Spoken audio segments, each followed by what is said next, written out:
We witness warlord Regalla completely destroying a peaceful embassy between the Tanacht and Karja tribes. And she doesn't just bring human warriors, she brings heavily armored, overridden machines. It's pure chaos, mortars exploding, steel claws tearing through the lines, diplomats being slaughtered.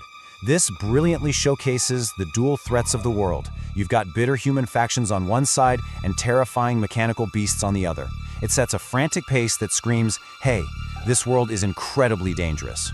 Now, a really clever storytelling device introduced super early on is the focus. When Aloy is just a little kid, she falls into this rusted-out underground vault and finds a glowing, triangular gadget. It's an augmented reality device from the 21st century. As a narrative tool, it's an absolute game-changer.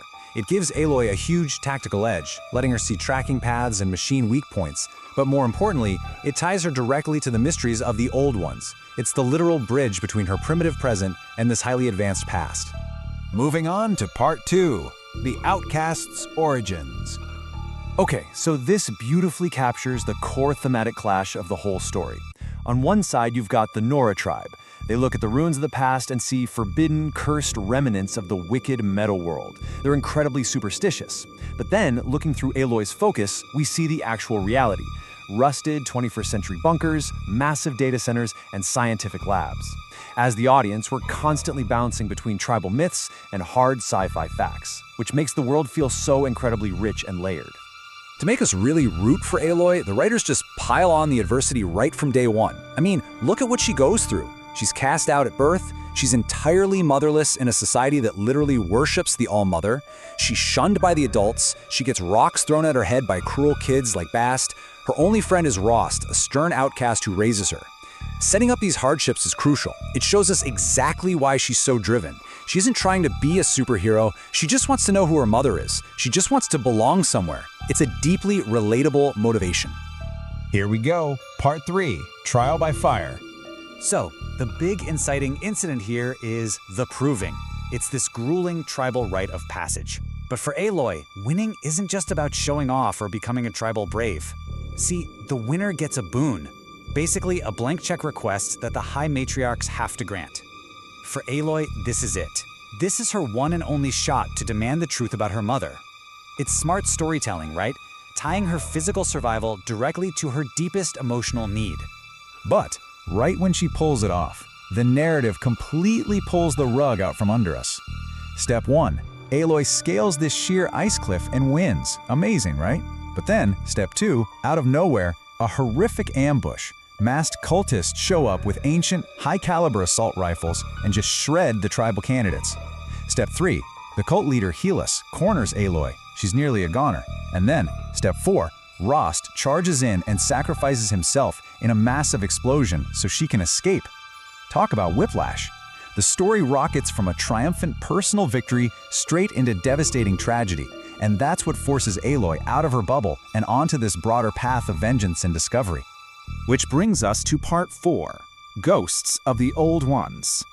As the story balloons from a personal quest into a giant world-ending mystery, we get introduced to some key characters who really ground all the crazy sci-fi stuff. You've got Varl, a loyal brave who swears to protect Aloy. There's Erend, an Oseram warrior dealing with heavy grief who becomes a rock-solid ally.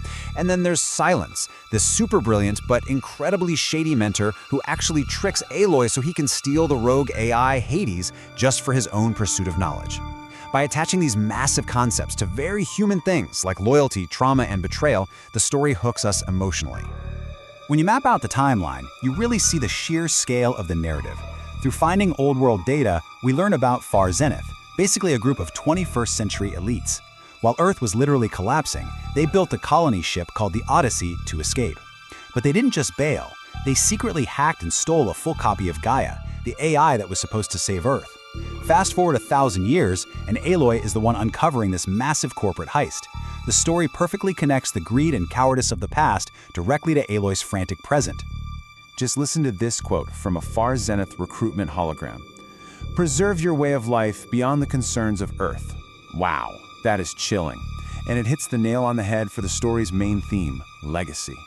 These wealthy elites ditched a dying planet, cared only about their own luxury, and left behind an apocalyptic mess. And now, 1,000 years later, a tribal outcast has to clean it all up. All right, Part 5, forging a new path. So here we are at the climax of the explainer, and we have to ask the ultimate question. Why does Aloy look exactly like the ancient scientist Dr. Elisabet Sobeek? And who is her mother? The whole time, the story has us expecting a normal family tree.